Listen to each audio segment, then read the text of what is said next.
Hello friends, welcome back to my YouTube channel Pandey ji educational. आज के इस क्लास में हम लोग क्लास 10th हिंदी का चैप्टर नंबर 1 जो है श्रम विभाजन और जाति प्रथा, इसके कुछ महत्वपूर्ण ऑब्जेक्टिव प्रश्नों को देखेंगे। तो आप लोग हमारे साथ बने रहें। देखिए, इसका पहला ऑब्जेक्टिव क्वेश्चन क्या है कि बाबा साहेब भीमराव अम्बेडकर एक खाली स्थान भी थे। मतलब बाबा साहेब अम्बेडकर क्या थे? तो बाबा साहेब अम्बेडकर एक वकील थे। इस बात को आप लोग ध्यान रखिएगा। ऑप्शन नंबर डी यहाँ पर करेक्ट आंसर हो जाएगा।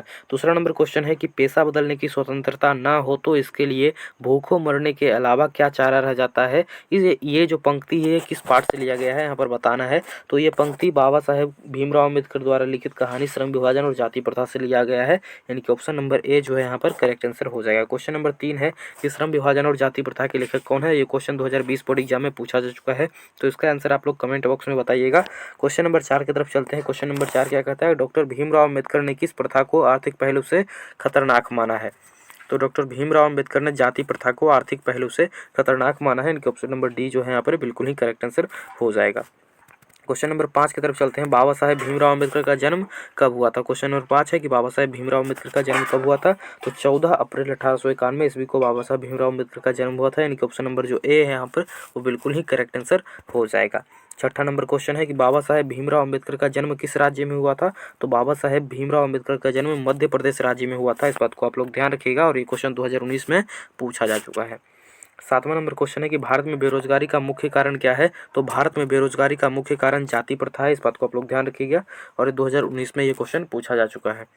8वां नंबर क्वेश्चन है कि जाति प्रथा श्रम विभाजन के साथ साथ किसका रूप लिए हुए है? तो जो जाति प्रथा है वो श्रम विभाजन के साथ साथ श्रमिक विभाजन का भी रूप लिए हुए है। ऑप्शन नंबर जो सी यहाँ पर है वो बिल्कुल ही करेक्ट आंसर हो जाएगा।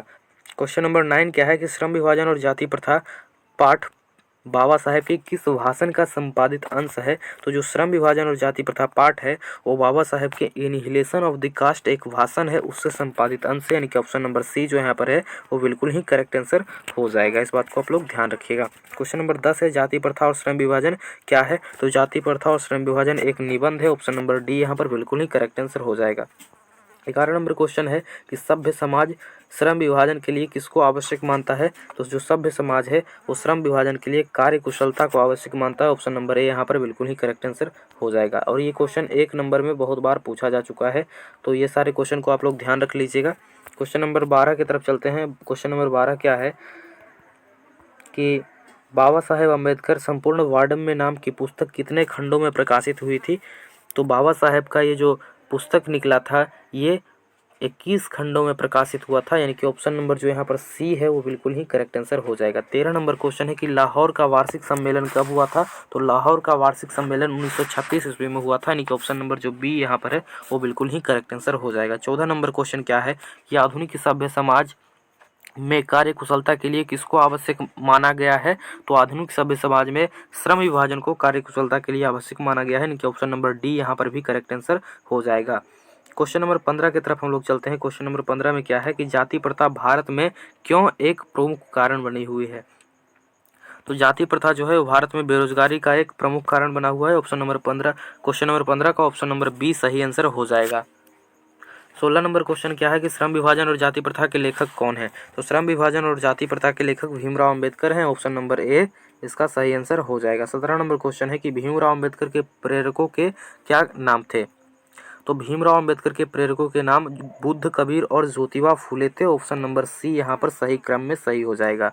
18 नंबर क्वेश्चन की तरफ हम लोग चलते हैं कि भीमराव अम्बेडकर के चिंतन और रचनात्मक के मुख्यतः कितने प्रेरक व्यक्ति थे? तो 3 व्यक्ति थे। क्वेश्चन नंबर 19 की तरफ चलते हैं कि भीमराव अम्बेडकर ने निम्न में से किसकी रचना की थी? तो भीमराव अम्बेडकर जो है वो जाति प्रथा और श्रम विभाजन का ये रचना किए थे, यानी कि ऑप्शन नंबर जो सी है वो बिल्कुल ही करेक्ट आंसर हो जाएगा।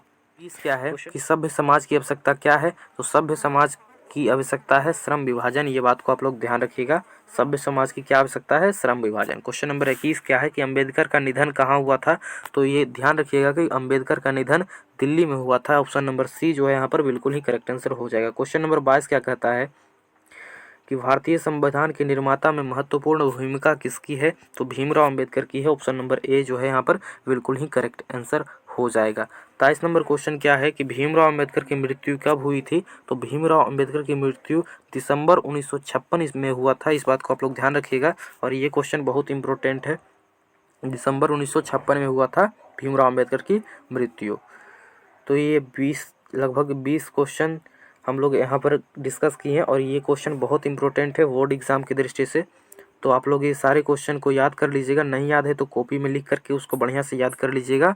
और ये सारा जो क्वेश्चन चल रहा है ये बहुत इंपॉर्टेंट है। इसके अगले क्लास में हम अगला चैप्टर के महत्वपूर्ण ऑब्जेक्टिव को देखेंगे। तो आप लोग बने रहें और चैनल पर पहली बार है तो चैनल को सब्सक्राइब करके बेल आइकन को प्रेस कर दें और वीडियो को लाइक कर दें, दोस्तों के पास भी शेयर करें। धन्यवाद।